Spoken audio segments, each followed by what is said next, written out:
Hey guys, Pit here. All right, I want to talk to you about a word that it could get you in trouble.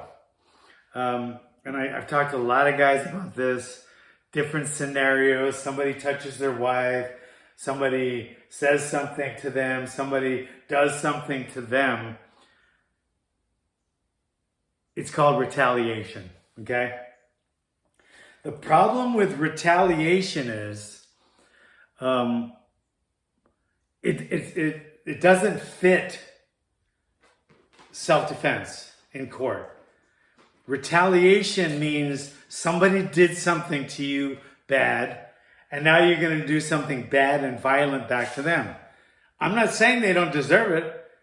You know, if they touch your wife in a bar, they get whatever you feel like dealing out to them, morally and ethically, but not legally. Legally, retaliation is kind of like revenge, and it doesn't fit the narrative of self-defense. Self-defense means you have to stop yourself. You have to stop someone, right? So you have to protect yourself from an imminent threat.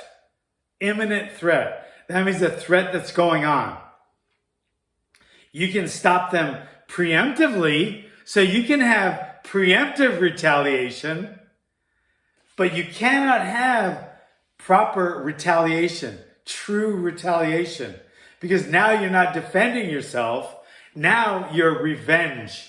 Okay? Now it's about revenge, and now you're retaliating. You're revenge. You just can't do it. You'll end up in court. You'll probably lose that, and then you'll end up in prison if you really hurt the guy. How do you think you think your wife's going to wait for you while you're in prison? I don't think so.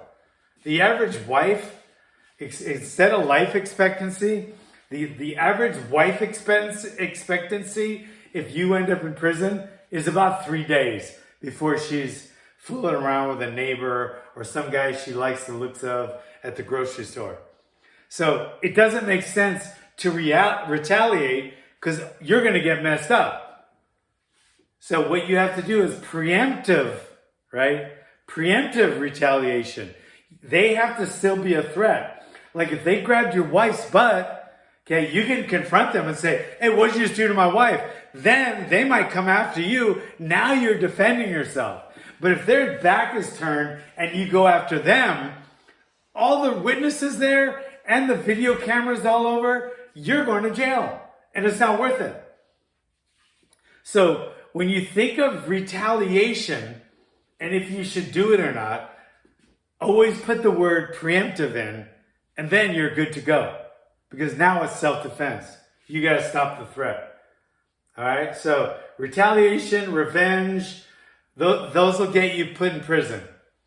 And it'll get your wife sleeping with your neighbor.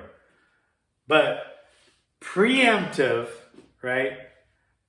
Now you're okay. So if somebody grabbed your wife, you can go up to them and stand in front of them without being threatening because of the cameras. Just say, why just grab my wife? And then if they come at you in any type of, aggressive manner, then you can retaliate because now you're being preemptively retaliating. All right. I hope you guys understand that. If you got any questions, I'm not a lawyer, but this is what I would do. All right, so that's all I got to say about that. But, you got to do what you feel is right. That's what I would do. And I think that's right. Usually is. I've only been wrong once, back in 1986. Anyway, thanks for coming, guys.